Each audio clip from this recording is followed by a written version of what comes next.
not like the Twilight Zone, but it's episodic like the Twilight Zone in that it jumps time and goes to different places, but we have a much more redemptive ending in our shows. Let's talk about the episodes. Let's talk about the first one. It's called Mermaids.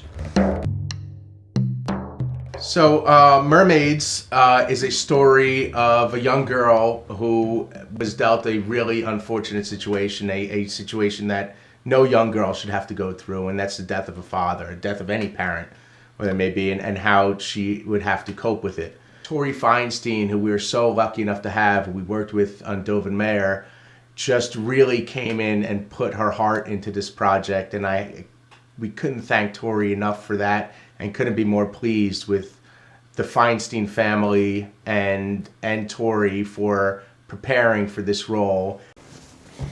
So, sweetie, what do you want to say? Okay. So please tell him happy birthday. I love you and miss you. I hope you get this and can write me on my birthday in January. Peggy Scott and Renee Bang Allen playing the grandmother and the mother who has to comfort this young girl through this grieving process were also really fantastic. I know you're not here, Daddy, but it's still made for you.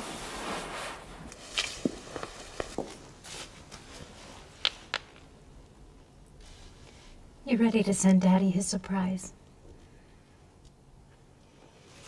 Let's go over here in the clearing. On a personal level, Mermaid speaks to me because I too lost my father when I was young, and I know what it feels like to lose a parent. It's probably the biggest tragedy that I had to deal with in my life. And I try to find the gift in what was going on, and I think even today I discovered that being 15 years old, I basically became the man in the house, and I had to now fend for myself. And the greatest lesson that I received was that I learned how to take care of myself. I had to become independent. I was forced to. I think a lot of it is learned from the going to the darkest depths of the world, going through a time when I never thought I would recover, go on weeks on end not getting out of bed, to finally have to face the world.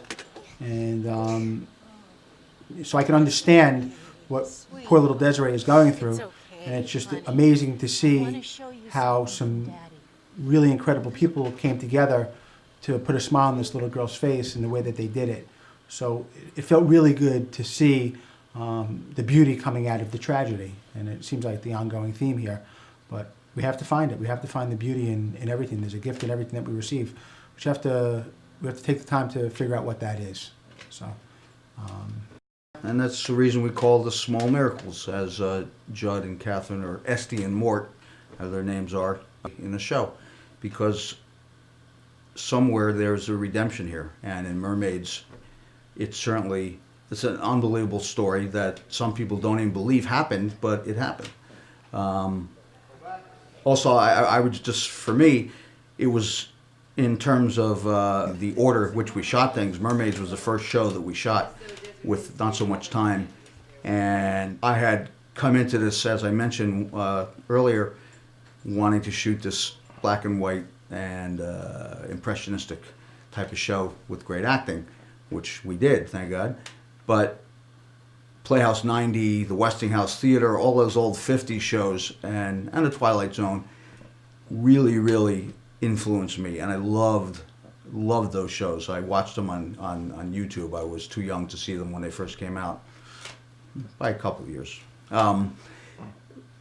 But that's the kind of feeling we wanted to get. So Mermaids was the first time where we were getting to use this language that we went in. And you can literally feel the momentum and the sets start to gel, so to speak, as we went on with just a couple of days of shooting. But we started to understand, all of us, the whole crew and everybody and the producers, what this show was, how it was going to work, what looked right, and the chances that we could take. At first we needed a little like safety net, and then we realized we don't need the safety net, we're just going. And so Mermaids is a very exciting episode for me, for the story, for the acting, but also for me it's emblematic of what this series is and can be and has become.